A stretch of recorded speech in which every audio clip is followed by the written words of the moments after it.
Good, thank you. Welcome, everybody. I'll call the meeting to order. We have a light group here today, but I hope everybody's doing well. Could we please call the roll? Trying to get on. Okay, sorry about that. Good morning. I'm going to go through the roll call. Hagan, no, and he gave his regrets. Mayor Castor is a no, and she let us know as well. Antonocchio? I'm here on remote Zoom. Can you hear me? Yes, we can. Thank you. Collier? Thank you, Ron. Yep. Collier? Here. Gonsmart Williams? Here. Kilton? Nate? Nope. Mackinac? Here. Manthe? Here. Morrison? Bob informed me of a conflict. Placencia? I think Lou was on the road as well. And Ross? Here. Thank you. So we do not have an in-person quorum, so we can't take any votes, but we'll just go through the agenda. Very well, thank you. So I hope everybody's doing well. I know we've had quite a ride the past month or so with a couple of storms and an election thrown in there, and so I hope everybody is doing well. So we cannot approve the minutes, so we will add, I guess, today's minutes to this list of unapproved minutes, and we'll do that next time. Are there members of the public signed up for public comment? No comments. No public comment, okay. Next we have administrative report. Ron, I believe you're up. Thank you. Make sure it comes up on the screen. There it is.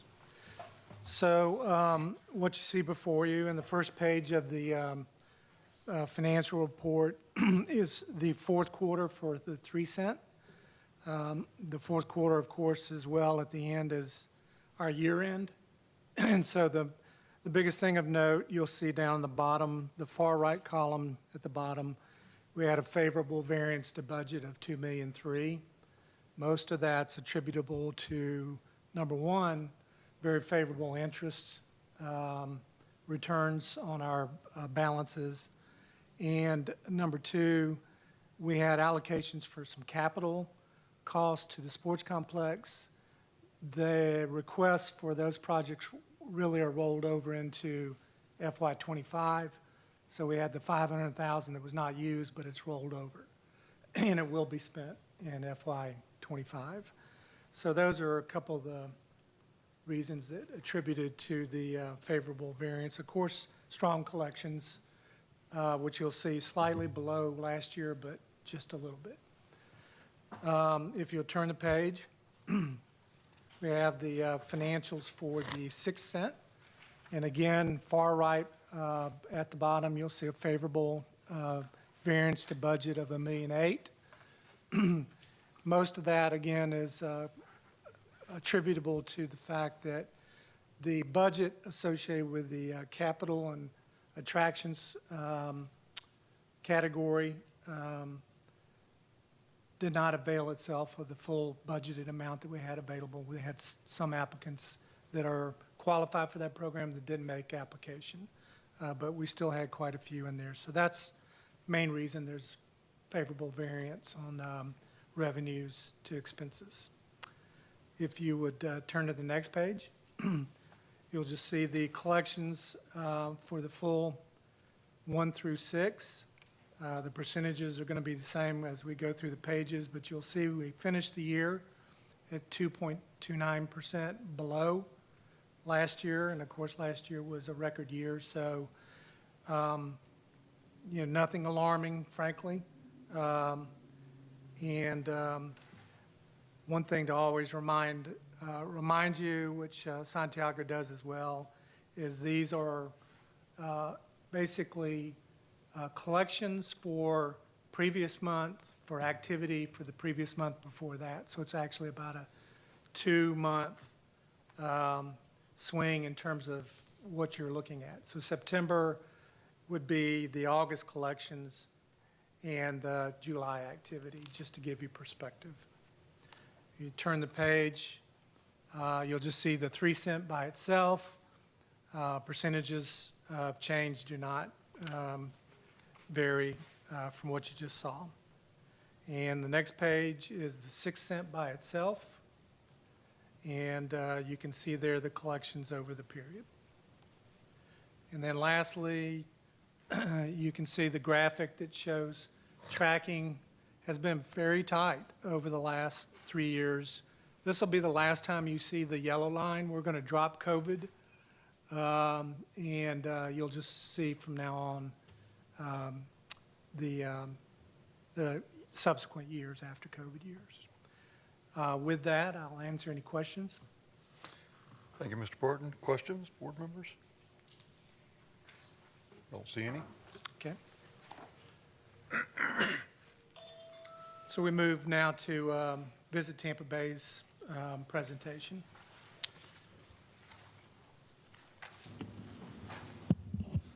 Welcome, Mr. Carrata.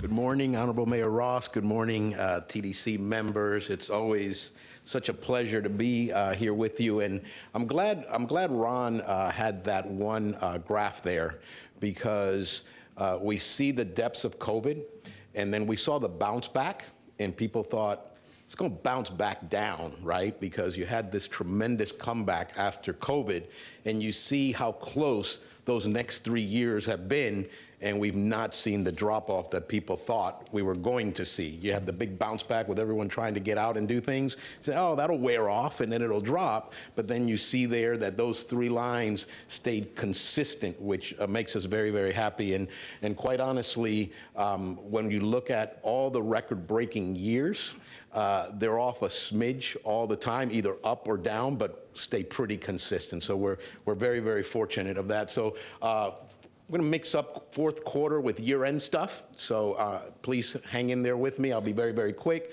Next slide, please. When we look at fourth quarter numbers, Smith Travel Research, there we go. Thank you. You see there an interesting fourth quarter, and it's an interesting fourth quarter because, and it's funny that we're speaking this way about the fourth quarter. We're talking about July, August, September, which back in the day, and if Bob were here, he'd say we wouldn't have such a great story to tell July, August, September. And some of our hoteliers that have been in the destination know that, you know, the dog days of summer used to be the dog days of summer. And last year we kept saying was the summer of all conventions, the summer of all conventions. Well, this year was the summer of all conventions junior, because we came very, very close to matching last year. And I have to tell you, I get as prickly as I can when it comes to day over day, month over month, year over year numbers. And I always want to know, why is this month so much higher? And why is this month a little bit lower? And there's always a rational explanation. You know, the team is always very good about saying, Santiago, remember Taylor Swift? Yeah. Santiago, remember Hurricane Ian, near miss? Everybody came to Tampa? Yes. Remember the Shriners? Remember the Super Bowl? That happened during these months. And this year we had great activity, but not the same. And so when you look at our fourth quarter and you look at 66.3% occupancy in Hillsborough, better than Florida, and the fourth quarter is usually a good month for the U.S. It's the fall, end of summer. People are starting to visit destinations that they might not. So again, no real concern with these numbers, good numbers. Next slide, please. When you look at the 4 submarkets, you see downtown really doing well. You see East Tampa just about break even. We've had some concerns over North Tampa for a while. We've discussed those even with the Hotel Motel Association. We need a new infusion of product. We need a refreshing of product, because what's happening there is, with so much great new product in downtown and really newer product in Pasco, right across the county line, people are choosing maybe not to stay in North Tampa when they have those options. So we're starting to see those optics as well. West Shore right on par, 0.4%. So again, compared to a spectacular fourth quarter last year, these are very, very respectable numbers. Next slide. When you look at the comp set, looks like everybody's in the 60s there by a fragment. Going back to the U.S., normally we don't see Baltimore and Milwaukee in the top 5 positions, but that time of the year you see that happen, and you also see some activity in those destinations. But I want to caveat this with saying calendar year to date, January through September, which is the last full month we have, we're number one in this comp set as far as occupancy at 72.4%. So we're tracking the calendar year now since we've just completed the fiscal year, and these are actual Smith Travel Research numbers for the months, not a month in the rear. These are the actual July, August, September numbers. So again, we keep competing against ourselves, and last year these numbers would have been higher because of the type of summer we had last year, although we had a great summer this year as well. Next slide. On average daily rate, year to date, we are number 4, not number 5, as we are here in this fourth quarter. And on the next slide, RevPAR, year to date, we're number 3. So again, doing very, very well. Can we move the next slide and then the following slide? So back to Mr. Barton's comments, you see there for the fourth quarter, which is supposedly July through September, but they're a month in the rears, June through August. You see that we outperformed last year, fourth quarter, based on a month in the rear. And I have to tell you, September was a record breaker. So you'll see that when we come back. And October, believe it or not, is a record breaker. And I'll speak to that when we talk about recovery. October will be spectacular when it comes to taxable hotel revenue and tourism development tax dollars, and there are reasons for that, and I'll speak to that shortly. On the next slide, I believe is the bed tax collections, again surpassing last year's fourth quarter, which is really June through August collections that represent July through September numbers for our county. So again, outperforming last quarter of last year. Next slide, please. Client events, super busy year-round, lots of in-market visits and lots of out-of-market transactions. In fact, I was telling Andrea yesterday, we've been seeing each other quite a bit this last week, that after this meeting, I'm heading to Memphis. I'm driving to Memphis, Tennessee, where I'll be speaking to 40,000 members of the Church of God in Christ tomorrow night, and they will be visiting with us in 2027 and 2030. And if some of you remember a few years ago when we hosted them, they really, really helped our summer. So super excited to speak to them tomorrow night, but that would be an out-of-market event that would show up in the next time we present. Next slide, please.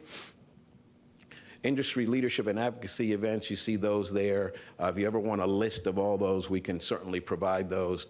Too many to really talk about, but super, super engaged when you look at a quarter and you see 59 industry relations opportunities, 33 destination leadership events. We're quite busy on the advocacy side and getting out there and telling the story. Next slide.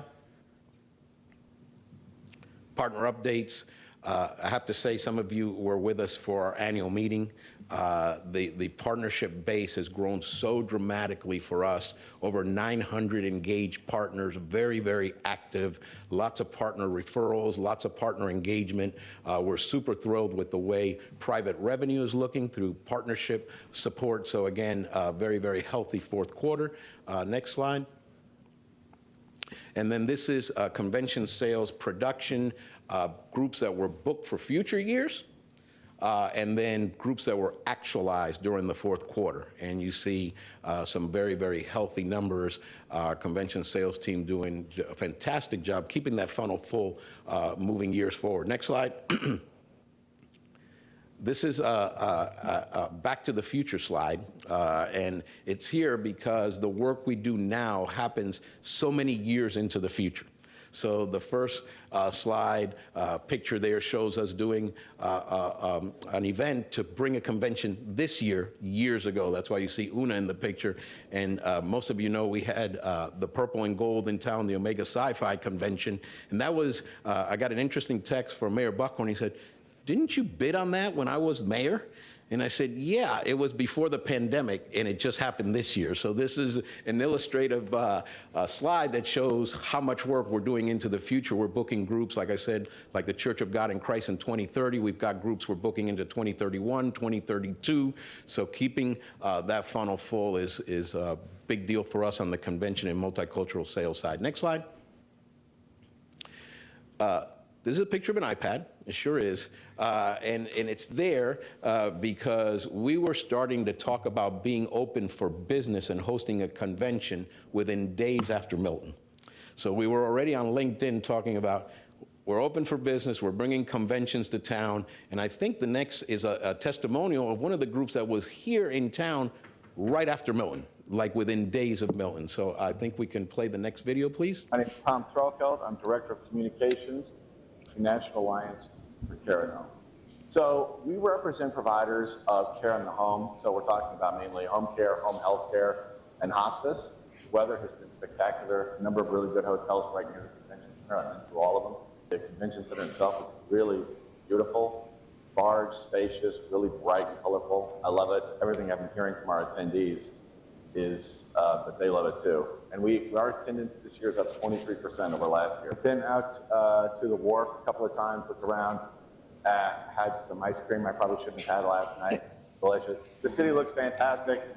It looks busy but not crowded. A successful convention is really a combination of quality content that people want in a really good venue. And you've got quality content, and the venue couldn't be better. We were monitoring it very carefully, obviously, and the group that was here before us actually canceled, and all that did was allow us to move in a day earlier and get started on everything. The convention has gone as smooth as silk, as if we'd had it anywhere else except get better weather here. We could not have asked for a better experience here. You would never know anything happened here. It's really been beautiful. If you like a large, spacious, beautiful convention center, temperatures in the 80s with low humidity and blue skies every day, this is a good place to go. Yeah, we got to put him on payroll. He did a great job for us. And we were actually talking about recovery that immediately and putting stuff out that way. Some campaigns for the fourth quarter are conversion campaigns. You see the numbers there. I'm not going to dwell on these numbers. Just, $13 million in hotel booking revenue, 50 to 1 return on the ad spend. So great job working with Expedia, Kayak, Adara, and Bookings.com. Next slide, please. Leisure sales and public relations, superb fourth quarter. If you go to the next slide, you'll see what we talk about as far as earned media. $5.5 million of media we didn't pay for. And we recently, at our annual meeting, talked about the year's earned media, and it was more than our entire budget for the year. So again, leveraging our relationships, leveraging all the attention focused on the destination, we're able to earn that kind of free marketing, which helps, because we needed an extra $5.5 million to cover the fourth quarter. So again, just superb and not bad coverage. Travel, Leisure, Forbes, the New York Times, really great coverage. Next slide, please. So let's talk about recovery for a moment. I just mentioned that September will be a record setter and October will be a record setter. And we are seeing a pattern develop with near miss, although this last one, near miss is, as far as perspective, right? But when you have hurricanes that kind of sort of slice away from you and damage other destinations, other areas, we see an immediate impact to our hotel inventory with displaced people, with crews, with groups that we had scheduled during the week of Milton. We had 3 conventions. One has already been scheduled for December. The other 2 we're working on. There was no way they could be had. So a function of evacuation zones, closing hotels, reopening quickly, and how near miss these storms are. So September, October for sure was impacted by that dynamic of the near miss and people filling up our hotel rooms. In fact, I saw 3 consecutive days where revenues were 100+% better than those same days last October. So the numbers look great. The only problem is when those folks go back, we need to make sure we refill those hotels with visitors, conventions, meetings, and events. So we've already launched, thank you to the generosity of Hillsborough County, of you all, of the BOCC, with the $6 million that we were just given, allocated during the last BOCC meeting. We've already started the Tampa is Ready campaign. Tampa's ready to meet, Tampa's ready to connect, Tampa's ready to engage, and all of that we're launching in some ways alone and in other ways with Visit Florida as well. So again, the campaigns are up and running. Next slide, please. And this one is a year report. This is a program that emanated here, that was born here. Thank you to Mr. Barton and the forward thinking of this group. The Business Transient and Small Group Campaign we launched, and the numbers have been very exciting. When you look at $5.5 million of hotel bookings and about 31,000 room nights generated through this campaign. So again, we're very, very pleased that that campaign is working well. You see there one of our ads in the Wall Street Journal, enticing folks to take advantage of this program. So again, very, very excited about that. And then I think we have one more program that also emanated here on the next slide, and that is the, this goes into more detail, I'm sorry, there's another slide after this one, of the Business Transient and Small Group Make It Tampa Bay campaigns. We were at the Tampa Bay EDC meeting where they acknowledged the great success of this campaign. Another one of Mr. Barton's ideas. I still remember us sitting in a room and Ron proposing that we engage with the EDC to help with campaigns to bring people here because of the quality of life and the job opportunities. So we leverage those. So again, just a great return on those campaigns. And then I believe the next one is the thank you slide. I thought we were going to get into details on Make It Tampa Bay. My bad. So again, just great campaigns. Thank you for your support.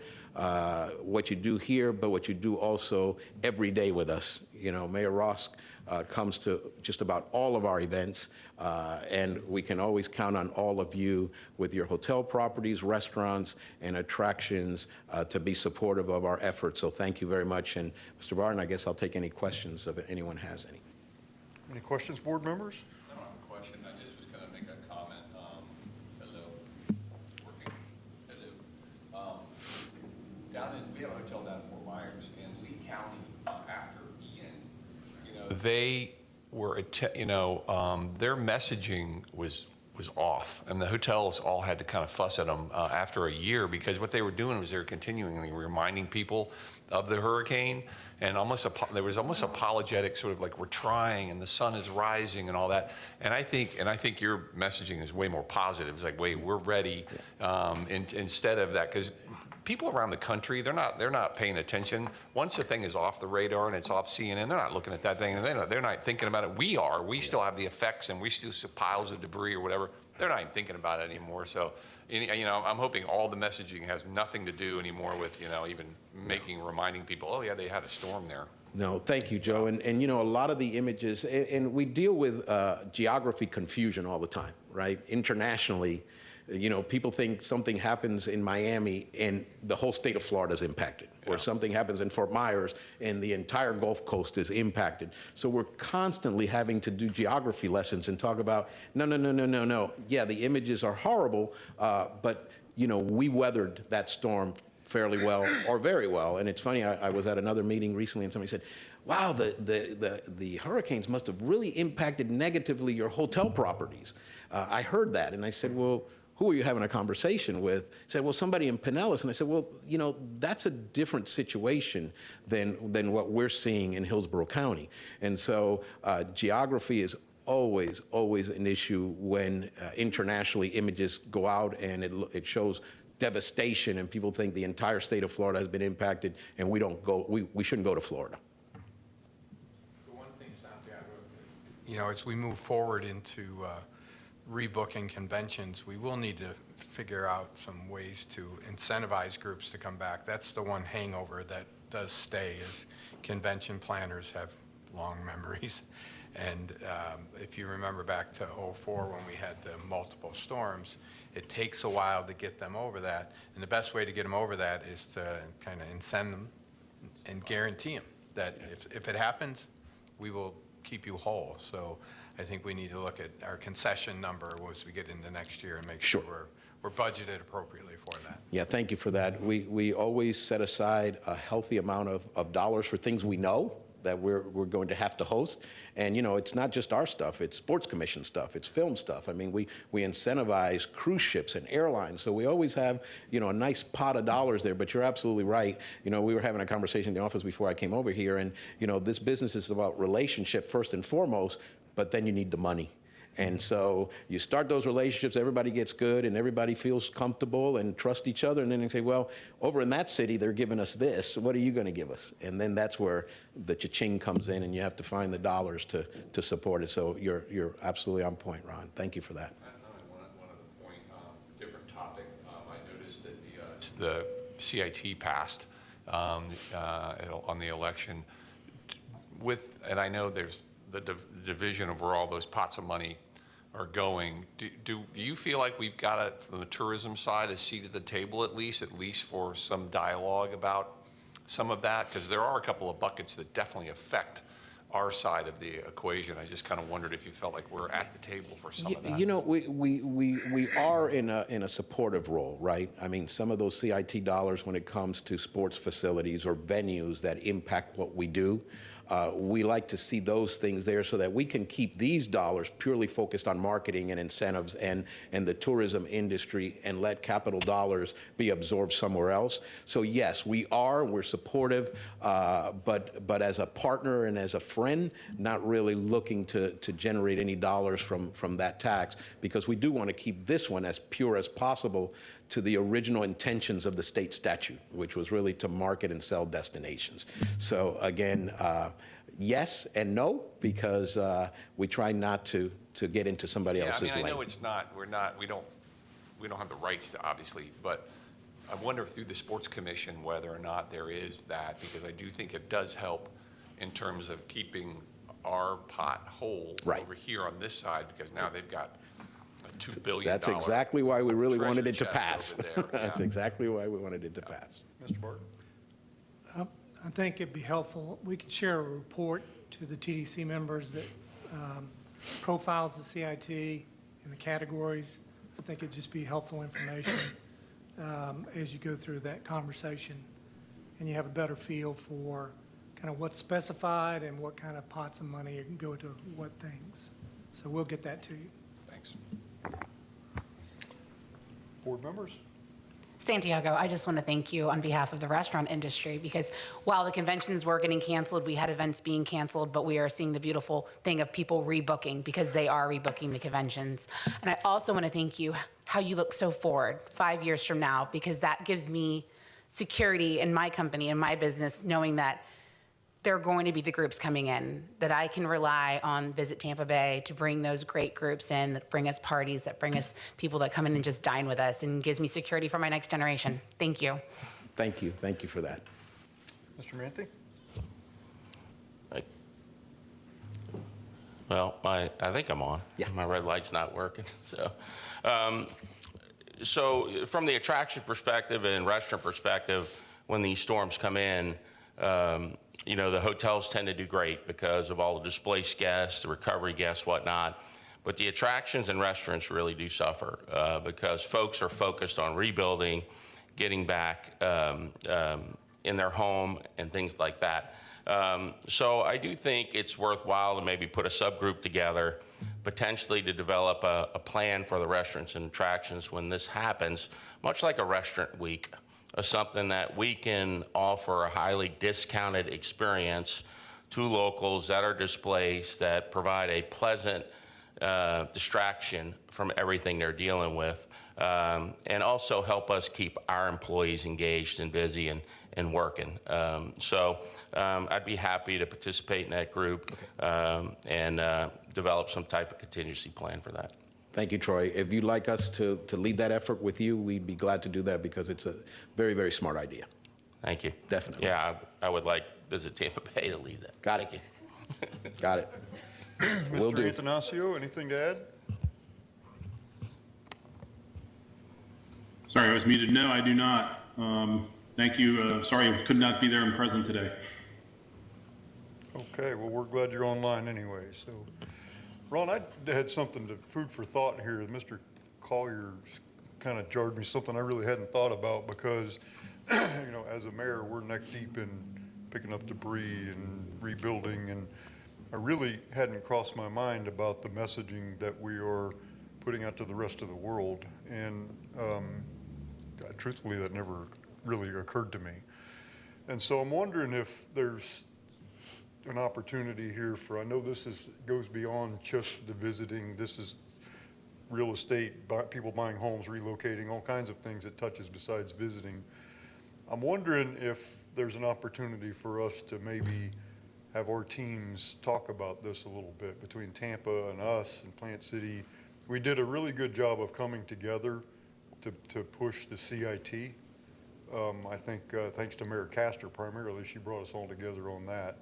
But I'm wondering if there's some opportunity for us to discuss ideas about, not to sugarcoat it, because there are places that are hit pretty hard. Plant City is in particular hit really hard.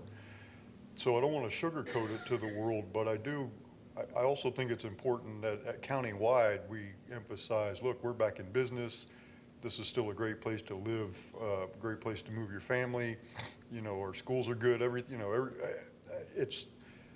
I do think maybe we get so busy recovering that we forget the image that we're projecting to the rest of the world. And my hunch is I'm probably not the only one that didn't think of that. So maybe, Ron, I'm pointing to you because your county, if you could maybe run this around your team a little bit and see if there's something we can do collaboratively to at least think about that. It could be an EDC message too.